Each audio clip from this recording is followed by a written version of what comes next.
How can you hear from the Lord during the COVID-19 crisis?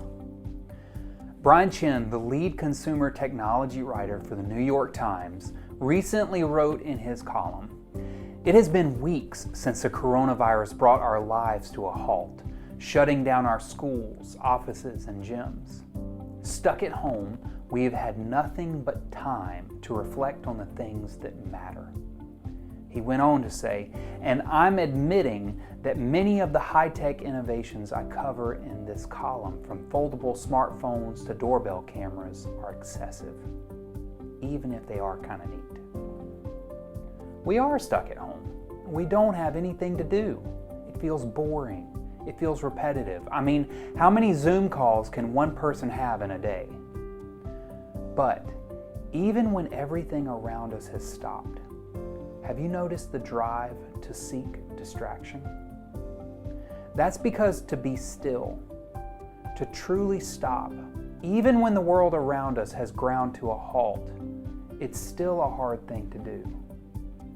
But if we're able to pause and listen, there's an invitation to hear and see the things that really matter.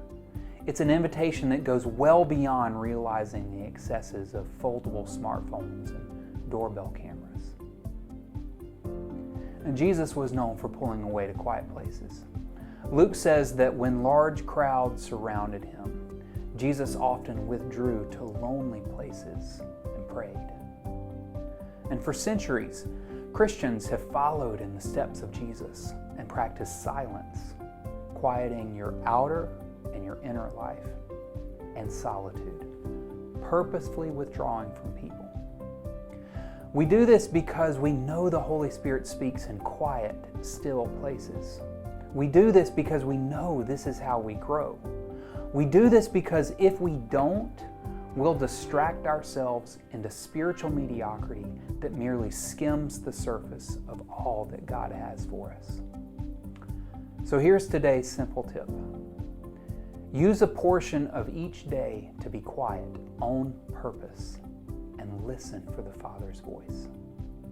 Now, if this is new for you, start with something that's achievable, 30 to 60 seconds. Then, as you get a bit more experience, add a minute or two.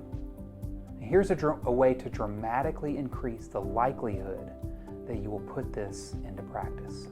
Write out the following sentence. I will purposefully quiet myself on, fill in the day, at, fill in the time, for, fill in the duration. I will purposefully quiet myself on Tuesday at noon for 60 seconds. Now, it may be hard to believe now, but the day is coming when the pace of life will once again be full and frantic. But if you can learn the practice of purposefully being quiet now, you'll be able to hear the Father's voice in a powerful way when the crowds return.